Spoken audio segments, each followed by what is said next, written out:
Hey everybody, welcome back. My name is Abby. I'm with Fitness is Medicine. And today I'm going to give you another workout that you can do at home. I'm going to mix it up. We're going to do some different muscle groups and keep you moving at home. So start off with a good 5 to 10 minute workout. Go around your block, walk up and down your stairs, get on your stationary treadmill or bike or elliptical, whatever you have at home, and we'll get moving. So go ahead and do these once through with me, and then to make it a quick workout, just do them once through, if that is all you have time for. However, it's best to do them 2 to 3 times through to really build muscle. So you want to maybe do them one time through, go out and do 5 to 10 minutes of cardio, come back, do them another time. The second time typically is a little bit easier. As I always say, your muscles are warmed up, they know what to expect. And then if you do them a third time through, it's a really great time to be building that strength that we're looking for. So here we go. We're going to go through these one time, and we're going to start with a banded vertical pull with doing a lat pull with a tube. Then we're going to use a step for some quad burners. We're going to use some dumbbells, and that's it. The rest is body weight. So go ahead and find those items. You can press pause and come back. I'm going to get started now with the banded vertical pull. So find a place to wrap your band around or your tubes. I'm able to use my attachment to put this into a door. You want to sit back into a squat and get your back nice and flat so that you're pulling, just like if you were pulling straight down from a lat pull down machine or from a tube. But this is a way to do it without having to do that. So you're in a squat, your head is nice and straight with your spine, and you're pulling straight towards your armpits, pulling it down towards your shoulders. So keep your shoulders away from your ears.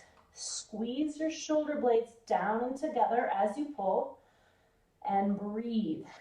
So if your tube or your band doesn't feel very strong, you can scoot back further.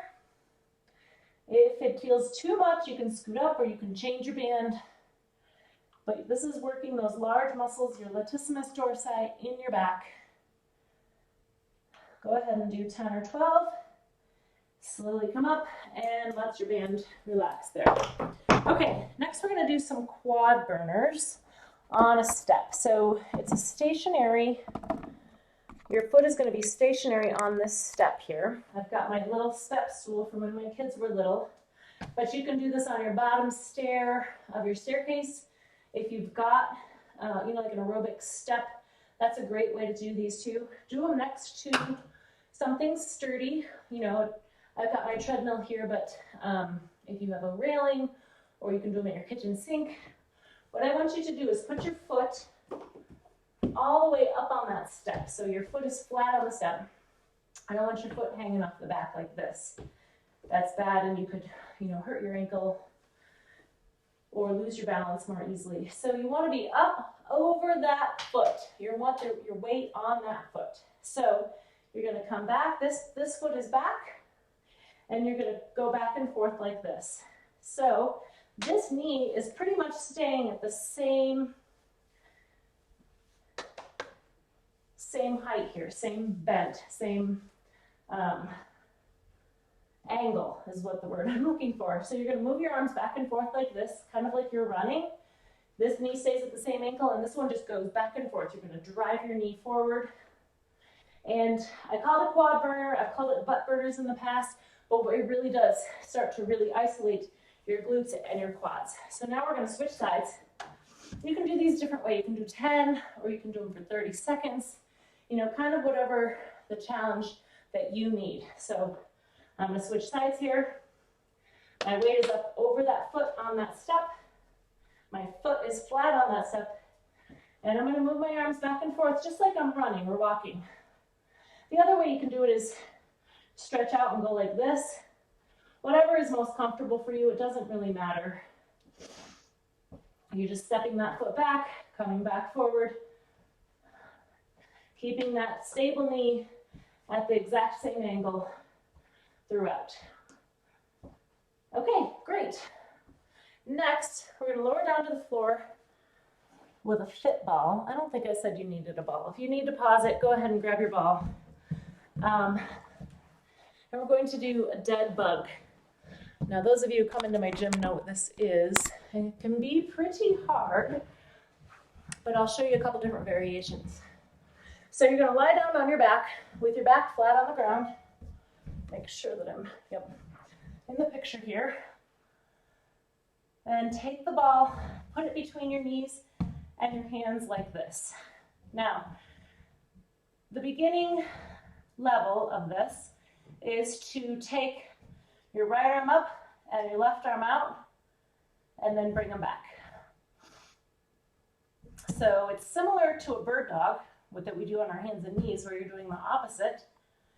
And then to make this a little harder, you squeeze that ball between your hands and your knees. So you're engaging those abs, squeezing that ball, putting that opposite hand and foot out. Now the next level is to bring that up like this. So you're bringing your knees up, your hands and your knees are pressing together to hold that ball. And then you're gonna go opposite. So the more you squeeze that ball, the more your abs are having to engage. If this is hurting your back at all, just bend your knee and go like this. So it's the same motion, but you're not extending that leg out. You want to think about maintaining a flat back throughout all of this to really protect that back. If you can't do that, or if you're having back pain, remember, just keep that knee bent and just keep alternating. If you need to, you can stop and readjust. Keep your back nice and flat, and then go back into it. The goal is to do 10 on each side. Keep breathing.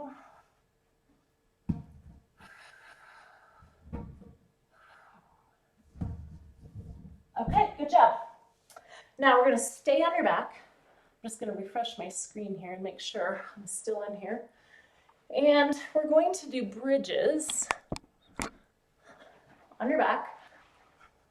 So again, flatten your back into the ground. And we're going to put one leg out straight. So you can either keep it straight or you can bring it up here. It doesn't really matter. I want to try one leg bridges. And now these can be really hard, especially if you have any hamstring issues or if you have any hip issues. If you know that you do, just do a regular 2-leg bridge. So in order to do this properly, you want to flatten your back, squeeze your glutes, and come up. So it doesn't even need to be way up here. That's kind of a hyperextension. You want to just think about squeezing those glutes, holding it for a good count of 3 to 5, depending on how you're feeling, and then come back down. If you don't have any hip or hamstring injuries and you want to try the next level, straighten out one leg. The same applies. You want to flatten that back. It's almost a little posterior pelvic tilt. Flatten your back, squeeze your glutes, and come up. And see if you can hold it for a count of 2, 3, 5. Everybody's going to feel a little bit different depending on your level of strength and if you have any injuries that prevent you from doing this. If it feels way too much to do it with one leg, go ahead and do it with 2. There's no need to have any pain. I don't ever want pain with these. We're going to do 5 because these are quite a bit harder. And then we're going to switch legs.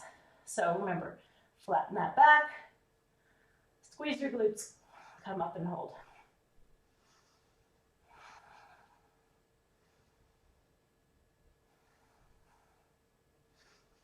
Keep breathing all the way through.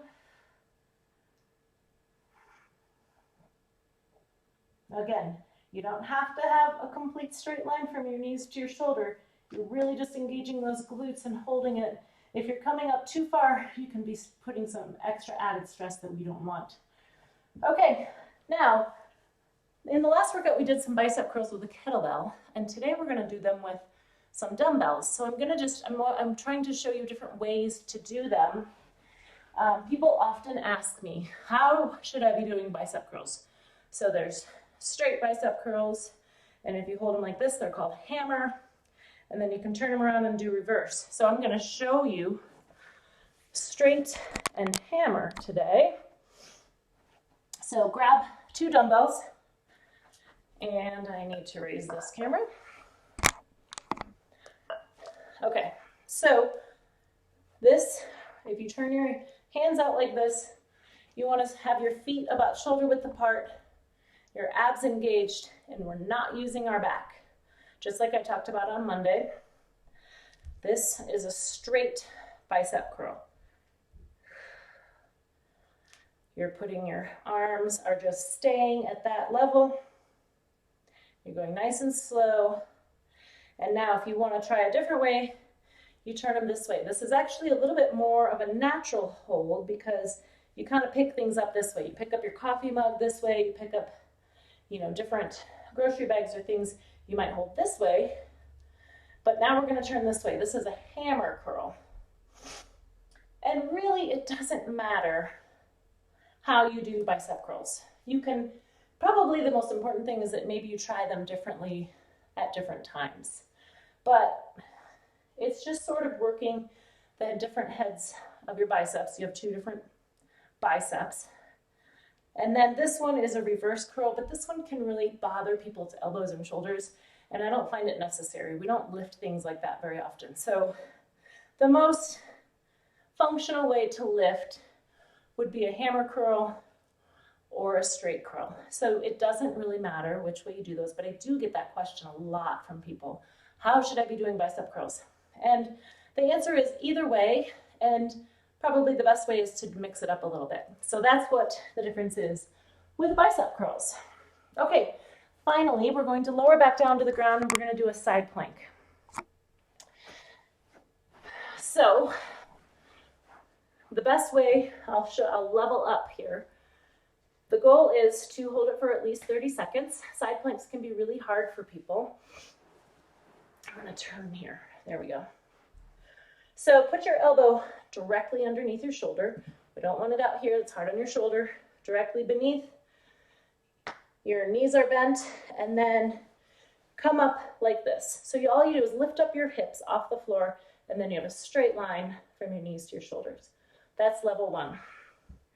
The next level would be to put your foot out here at the end and come up like this. So you've extended that lever just a little bit. You want your shoulders stacked on top of each other, your hips stacked on top of each other. Probably one of the main things I see in side planks is people trying to hold them here, maybe needing support here. And if you feel like you need that support, level down so that you can hold it without that support. Okay, so the final one is to put your top foot in front like this. Well, the final one would be having everything stacked, but we're going to start with this, having your top foot stacked like this, shoulders stacked, hips stacked, front foot in front, and that'll give you some good stability. And then, of course, you can come here like this with everything stacked. And if you want to start this way and then maybe come down and then maybe lower one leg and then come, you can kind of start a little bit harder and then level down. It's easy to change if you're getting tired, but that's a good way to start practicing getting stronger. So try that next level that you're not quite sure you can do. Try it. So we're going to try 30 seconds. So you're ready to try it up on your feet like this. We've got our shoulders stacked. We've got our hips stacked. Our head is in line with our spine. We're not looking down like this. Just breathing. Now, if you need to, you can put one foot in front. That's a little bit easier. If you're getting tired, put that knee down and hold it there. Hold it where you can without pain and without straining yourself. But that's still a little bit of a challenge. Okay, good. So go ahead and do these through, like I said, two more times. So the second time through, you're going to be warmed up. It's going to feel a little easier. And if you want to make your workout a little bit longer, go ahead and add some cardio intervals in between each one of these sets. All right, thanks everybody. Message me in the comments if you have any questions or comments, and I'll see you next time. Thanks everybody.